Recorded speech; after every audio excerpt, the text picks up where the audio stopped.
Deputy mayor Atin ঘোষের ওয়ার্ডে dengue আক্রান্তের মৃত্যু প্রতিবাদে ফের হাতিবাগানে বিক্ষোভ বিজেপির।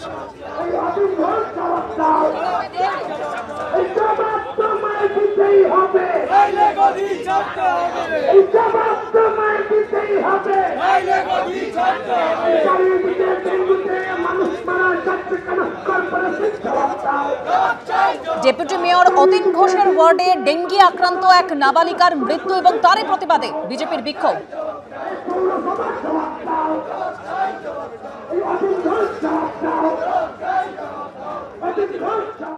26-এর বিধানসভা ভোটের আগে এসআইআর এর কাজ শুরু হয়ে গিয়েছে। এই আবহে ভারতীয় হয়েও চিন্তায় কোচবিহারের সাবেক ছিটমহলের বাসিন্দারা।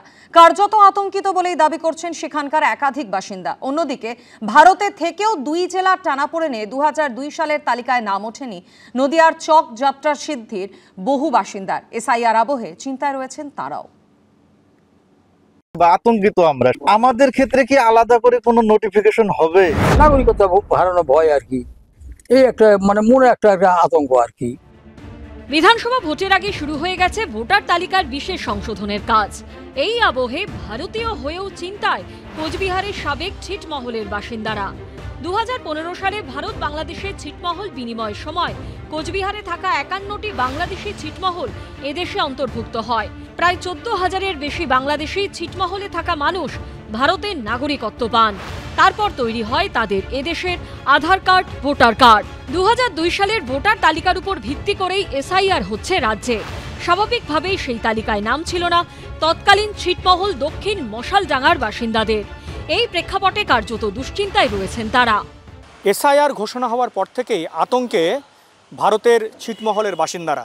2015 সালের পর তারা ভারতীয় নাগরিকত্ব পেয়েছিলেন, রয়েছিল তাদের ভোটার কার্ড এবং আধার কার্ড। কিন্তু এসআইআরের ক্ষেত্রে 2002 সালের ভোটার তালিকাকেই ভিত্তিবশত ধরা হচ্ছে, যার ফলে সেই তালিকায় তাদের নাম নেই। আর এখানেই চিন্তার কারণ হয়ে দাঁড়িয়েছে ছিটমহলবাসীদের। যদি মূল ভূখণ্ডের মতো আমাদেরকে এসআইআর করা হয়, তাহলে আমরা এই ক্ষেত্রে তো কোনো কিছু ডকুমেন্টস দেখাইতেই পারবো না। আমাদের কোনো কিছু নাই।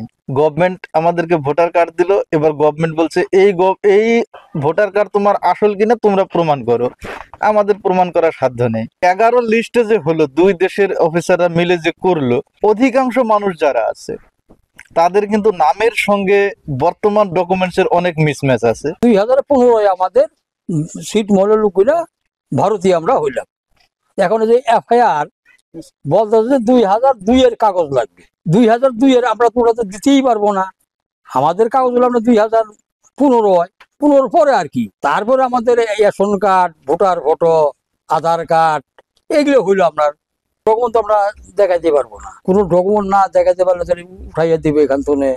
অন্যদিকে ভারত থেকেও দুই জেলা টানাপোড়েনে 2002 সালের তালিকায় নাম ওঠেনি নদিয়ার চর যাত্রা সিদ্ধির বাসিন্দাদের। আর তার জেরেই এসআইআর আবহে চিন্তায় রয়েছেন 1157 জন ভোটার। 2009 সালে প্রথম ভোটার লিস্টের নাম ওঠে, 2002 সালের নাম নেই। হুগলি, নদিয়া, চাপানুতর। হুগলি বলছে নদিয়ায় তোমরা যাও, আমরা বললাম আমরা হুগলিতে যাব। হুগলি, নদিয়া এমনি করে করে এতদিন আমাদের ভোটে নাম উঠেনি। আতঙ্কে আমরা পড়ে রয়েছি, কি হবে। কল্যাণী চর যাত্রা সিদ্ধির বাসিন্দাদের দাবি, তারা নদিয়ায় বসবাস করলেও একসময় তাদের কাগজপত্র ছিল হুগলির ঠিকানায়।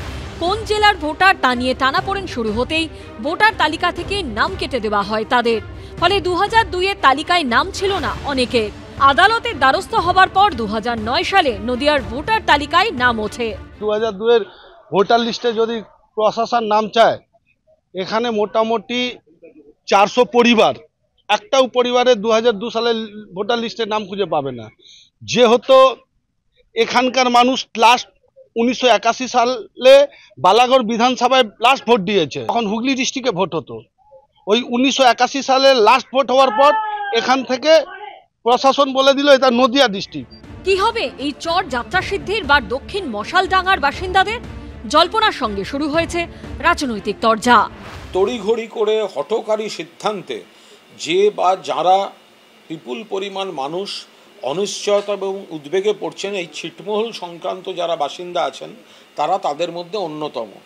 এটা নিশ্চিতভাবে রাজ্য সরকার, প্রশাসন, আমাদের দল গোটা বিষয়টা খতিয়ে দেখছে, পাশে আছে। ছিটমহলবাসীদের ভারতীয় নাগরিকত্ব দিয়েছেন কেন্দ্রীয় সরকার। তৃণমূল কুমিরের কান্না কাঁদছে। যদি ছিটমহলবাসীকে ভোটাধিকার না দেওয়া হয় অথবা নাগরিকত্ব না দেওয়া হয়, কেন ছিটমহল বিনিময় হলো, এদের জন্য আমাদের কেন্দ্রীয় সরকার এবং প্রধানমন্ত্রী ভাবছেন। এসআইআর আবহে এই মানুষগুলোর চিন্তা কিছুতেই কমছে না। শুভেন্দু ভট্টাচার্য, সুজিত মণ্ডল ও সৌমিত্র রায়ের রিপোর্ট, এবিপি আনন্দ। এসআইআর আবহে এবার বিজেপি নেতাদের উল্টো করে গাছে ঝুলিয়ে পেটানোর হুঁশিয়ারি দিলেন হারোয়ার তৃণমূল নেতা। কোনো বৈধ ভোটারের নাম বাদ গেলে ছেড়ে কথা বলা হবে না বলেও হুঙ্কার ছাড়লেন তৃণমূলের পঞ্চায়েত সমিতির সহ সভাপতি। পাল্টা চ্যালেঞ্জ এসেছে বিজেপির থেকেও। স্থানীয় যারা বিজেপির নেতারা যদি এখানে ঢোকেন, ঘিরে ধরবেন এদেরকে, বলবে বাবা ঠাকুরদার সার্টিফিকেট নিয়ে তারপর প্রচার করতে আসবেন। বেঁধে রাখবেন, বেঁধে রাখবেন গাছে। এসআইআর আবহে বিজেপি নেতাদের গাছে বেঁধে রাখার দাওয়াই আগেই দিয়েছিলেন অভিষেক বন্দ্যোপাধ্যায়।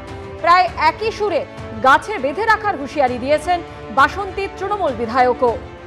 আমরা কিন্তু তাদেরকে গাছের গায়ে বেঁধে রাখবো। এবার তৃণমূলের শীর্ষ নেতৃত্বে দেখানো পথেই আরও এক কদম এগিয়ে গেলেন হারোয়ার তৃণমূল নেতা।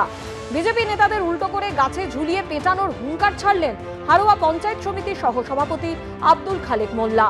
তাকে সিধা করে না, তাকে উল্টো করে গাছে ঝুলিয়ে তাই পেটাবো। মঙ্গলবার থেকে এনুমারেশন ফর্ম নিয়ে বাড়ি বাড়ি যাবেন বুথ লেভেল অফিসাররা। শনিবারই শেষ হয়েছে বিএলওদের চূড়ান্ত প্রশিক্ষণ। তৃণমূল সূত্রে খবর, শুক্রবার দলের 18,000 নেতা ও পদাধিকারীদের নিয়ে ভার্চুয়াল বৈঠকে এমনই নির্দেশ দিয়েছেন অভিষেক বন্দ্যোপাধ্যায়।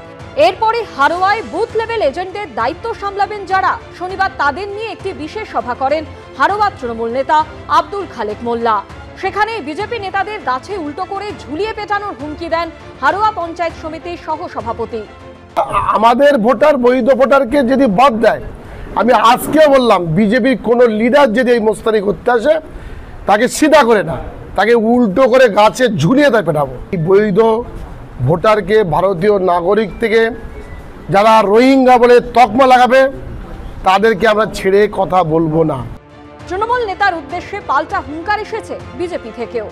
যখন পঞ্চায়েত সমিতির সভাপতি ছিল, 10 থেকে 12,000 ভুয়ো রেশন কার্ড বানিয়ে রেখেছে এই খালেক মোল্লা। ব্যবস্থা হবে, গাছে উল্টো করে কে কাকে বাঁধাবে, কিভাবে ঝোলাবে, আবার বর্ডার কিভাবে উল্টো করে ফেলা হবে, তার জন্য ভারতীয় জনতা পার্টি, সাধারণ মানুষ, হারোয়ার মানুষ প্রস্তুত আছে। পশ্চিমবঙ্গে এসআইআর প্রক্রিয়া শুরু হতেই পাল্লা দিয়ে বাড়ছে তৃণমূল নেতাদের হুঙ্কার। কোনো বৈধ ভোটারের নাম বাদ গেলে কেউ দিচ্ছেন লন্ডভন্ড করে দেবার হুঁশিয়ারি, কেউ রক্তগঙ্গা বইয়ে দেবার কথা বলছেন, কেউ আবার বিএলওদের বেঁধে রাখার দাবাই দিচ্ছেন। কোনো তৃণমূল নেতা আবার হুঁশিয়ারি দিয়েছেন ডিটেনশন ক্যাম্প ঘুরিয়ে দেবার। এখন প্রশ্ন হলো, এসআইআর এর কাজ শুরু হতে না হতেই যদি এরকম হুমকি হুঁশিয়ারি দিতে থাকেন নেতারা, তাহলে ভোটের সময় কি হবে? সমীরণ পালের রিপোর্ট, এবিপি আনন্দ, উত্তর 24 পরগনা।